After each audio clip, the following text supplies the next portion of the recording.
Buenos días, saludos a todos ustedes, agradecido de que estén conmigo nuevamente en este tercer video que vamos a utilizar para conversar un poco sobre lo que es ya el pensamiento de Descartes en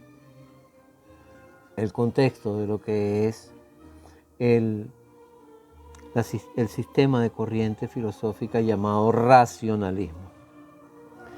René Descartes, como todos sabemos, pues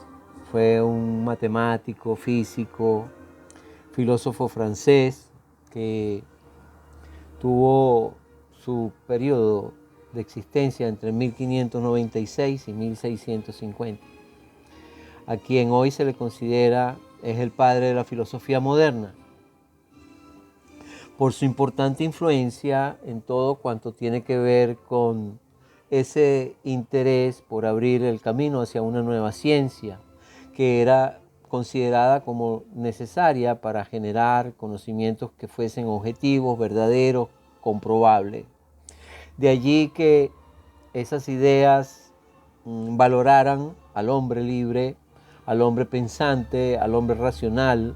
como el elemento de conciencia con capacidad de construir y tener dominio del conocimiento. Es importante que en ese orden de ideas nosotros trabajemos que Descartes se convierte en el pionero y también en un valioso y reconocido como el arquitecto de un método formal, de un método lógico, creado para alcanzar el conocimiento verdadero. Parte de un proyecto que le obligó a tomar distancia de los dogmas, tradiciones, formalismos existentes en su tiempo, ya que se tenía como lo correcto aquel conocimiento que estaba dado a generar, profundizar desde posturas asumidas por los pensadores medievales. Esta postura asumida por Descartes con una valentía en un momento histórico muy importante de la Europa medieval, hizo que renaciera ese interés por exaltar en el hombre esas características y principalmente, como ya lo dije antes, su condición pensante.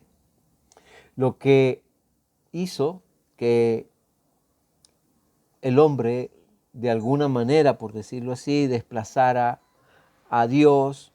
en la concepción de lo grande y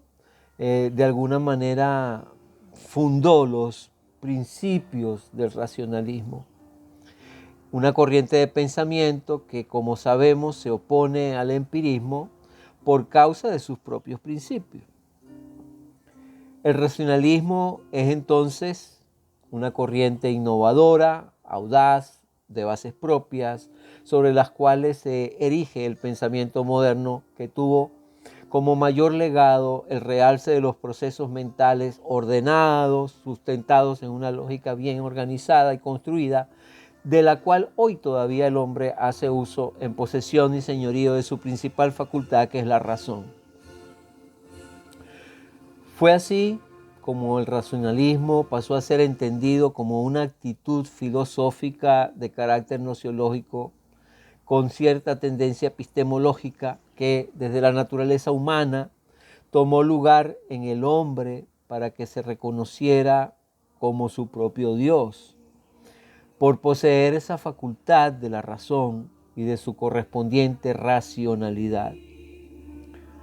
Para resolver lo pertinente al problema del conocimiento que de alguna manera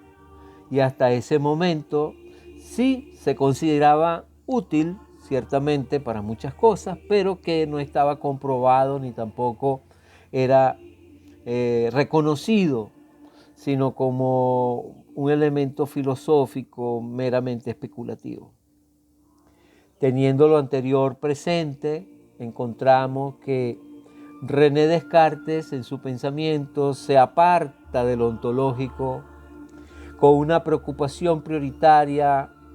ahora por estudiar lo nociológico. Recordemos que era prioridad para los filósofos de la antigüedad y los pensadores antiguos en general estudiar la esencia, los principios, los asuntos que tenían que ver con el ser persona, con el ser objeto, con el ser fenómeno.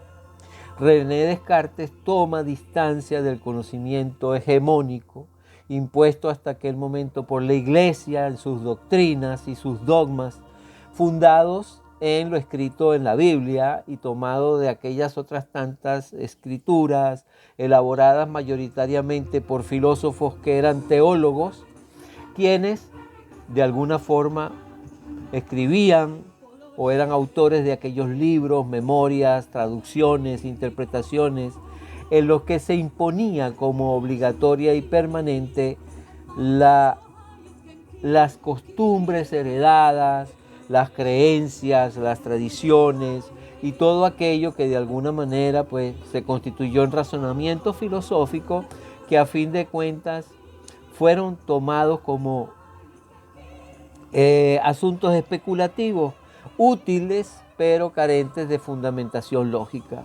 Descartes se apartó de aquellos conocimientos medievales en los que se acostumbró a atribuir siempre todo lo existente y obligatoriamente a cumplir a un Dios, y a ese Dios era quien se le debía y a quien se tenía uno que apegar en cuanto a doctrina. Descartes desconfía de lo empírico, así que se niega a creer que lo que se adquiriera a través de los sentidos fuese confiable y por lo tanto considera que el conocimiento sensible era engañoso a causa de todas esas condiciones en las cuales se adquiría y en la forma como se presumía podía ser utilizado como instrumento de poder. Consideró, por tanto, a la razón como el principio y fundamento de toda actividad humana, en especial en lo que tenía que ver con el conocer como proceso y con el conocimiento como aquello que se adquiere y que a la vez se presenta como producto, lo que necesariamente tenía que ser para él comprobado y verdadero. Se inspiró en toda una serie de asuntos que estaban sucediendo y ocurriendo en esa época del Renacimiento, donde el movimiento cultural inspirado, impulsado en Europa por muchos artistas, hacía que se asumiera las formas, se diera cabida a los procesos inteligentes y por tanto el aristotelismo fue perdiendo de alguna manera posiciones y se dio paso a una actitud un poco más crítica, más renovadora. El piso de esa racionalidad nueva que estaba creciendo, estaba naciendo, se cimienta sobre la teoría del heliocentrismo de Galileo Galilei, que derrumbó de alguna manera, por decirlo así, todo lo precedente que venía de aquella teoría ptolomeica.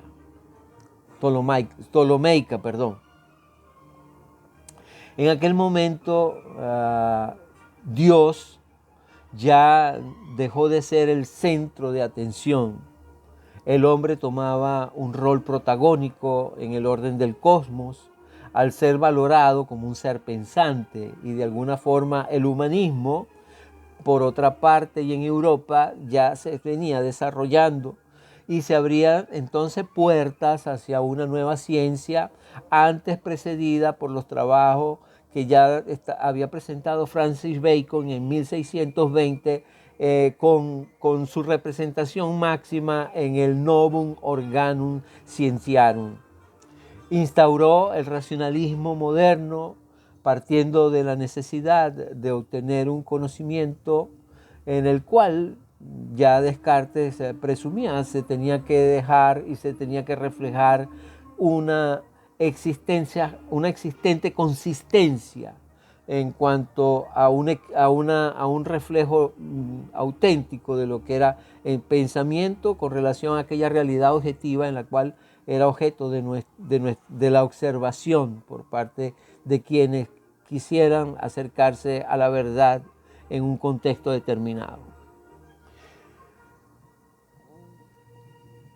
Uno de los aspectos importantes que sucede en ese momento de internalización o de aparición del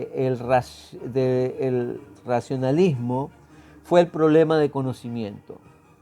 El conocimiento visto como un fenómeno, el conocimiento entendido desde la teoría que lo podía explicar. Y por eso Descartes en sus pensamientos asumía que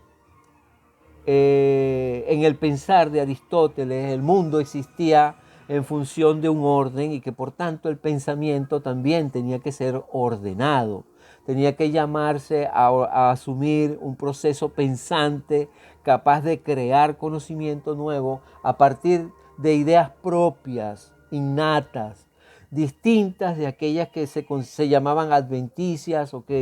otras fácticas que por razón alguna obligaban a desarrollar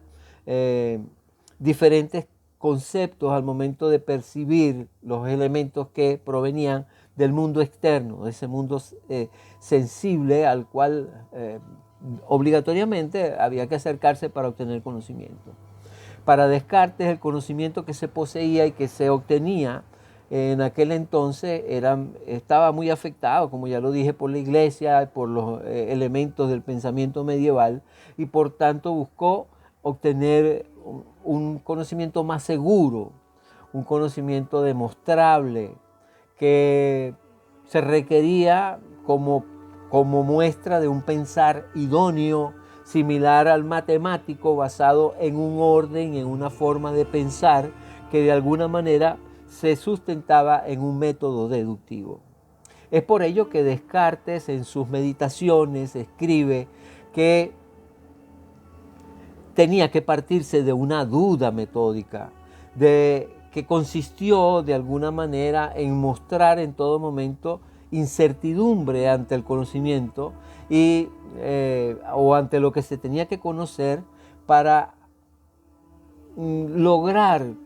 superar y trascender aquel engaño posible que provenía de los sentidos. La duda se convirtió entonces en un método que partía de lo seguro, de lo inseguro para buscar certeza, para buscar seguridad. A partir de ella se abrió camino para poner en tela de juicio todo lo que era percibido de la realidad objetiva a través de los sentidos y de alguna manera pues buscar un método que señalara o que se siguiese a través de un camino más exacto, con una posibilidad de evitar los engaños procedentes del exterior, inclusive pensando en dudar hasta de los mismos matemáticos, puesto que no se descartaba la posibilidad de que algún genio matemático quisiera engañar en función de algo utilizado para efectos de asumir poder o de cualquier otra instancia que pudiese suceder en aquella Europa que estaba movida en un dinamismo de cambio social. En su método señaló un camino epistemológico para alcanzar la certeza respecto al conocimiento y decía que existía un sendero matemático sustentado en 4 pasos importantes. Centrar la atención en la realidad observable, aquella que era evidente, sobre la cual se podía dudar y que se tenía que aceptar de ella solamente lo que no fuese confuso ni ambiguo. De lo que se buscase conocer por efecto de duda, tenía que pasarse al análisis, es decir, considerar lo disponible para estudiarlo en su integridad, pero separado en partes, pasar de lo simple a lo complejo y utilizar la inducción primero para obtener de esas partes lo importante, integrarlas y deducir luego el producto deseado, que se expresaba en una síntesis que daba cuenta de lo significativo de aquello que había sido objeto de conocimiento, para terminar revisando y de alguna manera evitando de esa manera seguir incurriendo en los errores. Lo nociológico del conocimiento, reconocido como un problema existencial, lo plantea y lo resuelve Descartes, asumiendo que el pensar era existir,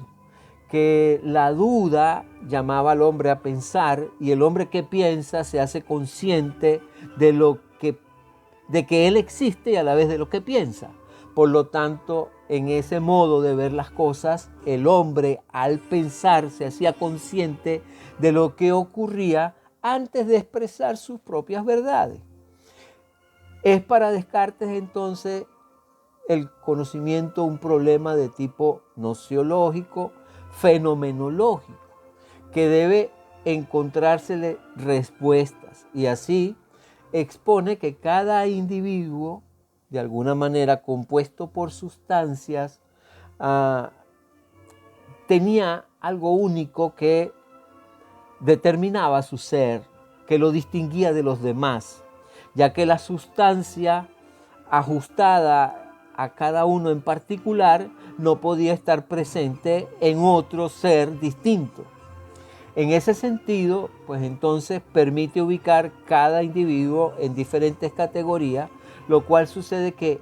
el hombre ocurre en las cosas y los fenómenos que también existen por vía de algo que es primero, que es único y que es propio de ellas. El conocimiento era considerado un fenómeno de la conciencia, desde lo subjetivo, y un producto como resultado objetivo posterior a todo el método que se tenía que seguir. En cualquier caso, su existencia se da en esa intencionalidad de conocer. Por lo tanto, ocurre relaciones entre el sujeto cognoscente y el objeto de estudio cognoscible, en el cual Descartes destacaba en referencia al conocimiento que éste ciertamente acontecía primero en la mente humana como producto y resultado de ser el hombre un integrado de tres grandes sustancias.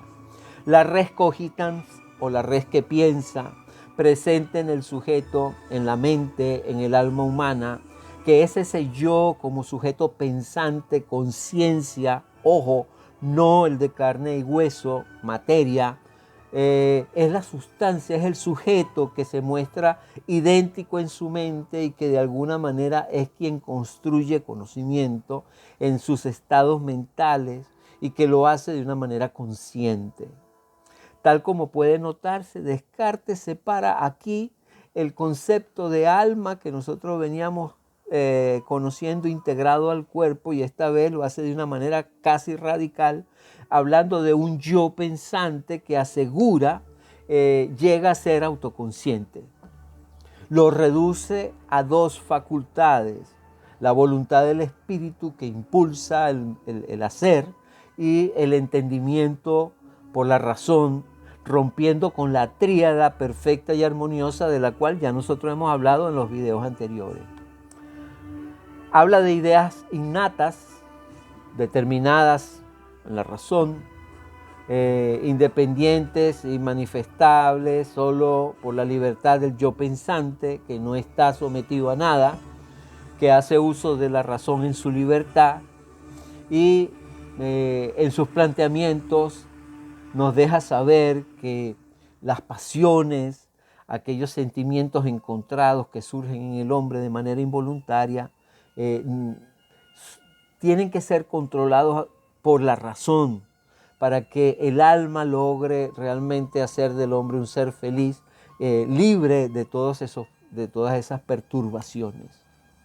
Considera también Descartes que existe una res extensa, una materia que es observable en el mundo externo, en la cual los objetos, las cosas, los fenómenos, los hechos ocurren,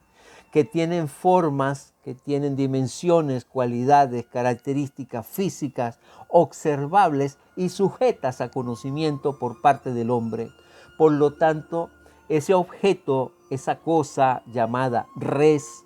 ocupa espacio, sobre ella y en ella es que el hombre como sujeto pensante, valga la redundancia, piensa, busca en ella conocimiento. Pero por encima de todo existe una res divina, un Dios que crea, que es también creador, que es materia y que a la vez es pensamiento, que es único en su grandeza y que ese sentido hace que el hombre le esté limitado de alguna manera por su misma condición humana acceder a todo el conocimiento que solamente puede estar en manos de un Dios. Por lo tanto, el hombre conoce, el hombre se hace acreedor a esa potestad de poder conocer sobre lo que Dios le permite conocer. Es decir, puede conocer sobre la res extensa e incluso sobre la res cogitante. Pero siempre, nunca será capaz de conocer a Dios en toda su grandeza y en toda su inmensidad. Voy a cerrar ya esta explicación. Para Descartes, el hombre expresa y hace suya la libertad a través de conocimiento. Un conocimiento que posee, que internaliza con certeza. El conocimiento es lo que le da al hombre seguridad en la toma de decisiones. Es lo que le permite distinguir lo bueno de lo malo. Es lo que le hace tener esa concepción de poseer una capacidad de entendimiento que lo conecta al mundo exterior en el cual vive, incluidos los seres humanos que son iguales a él. De alguna forma, ese entendimiento hará al hombre feliz, libre, siempre y cuando lo utilice para acceder al conocimiento y liberarse de las pasiones que le son esclavizantes. Bien, señores, con este tercer video ya estamos en los elementos que son propios del racionalismo. Espero que la secuencia de los dos videos anteriores en uso de esos conceptos que son importantes, mente, alma, espíritu, Dios en su inmensidad, sustancias, principios, sirvan para aclarar todo esto que dio lugar a esta entrada en un nuevo sistema o corriente de pensamiento que va a seguir en el paso del tiempo, encontrándose con su opuesto, el empirismo siempre, y ahora, ¿verdad?, en nuestro tiempo visto de otra forma, distinto, pero siempre con sus bases fundantes que son tan importantes para podernos entender en este mundo en el cual hoy vivimos. Muchísimas gracias, que tengan un feliz día y que todo esto sea para contribuir a aclarar nuestro conocimiento. Gracias.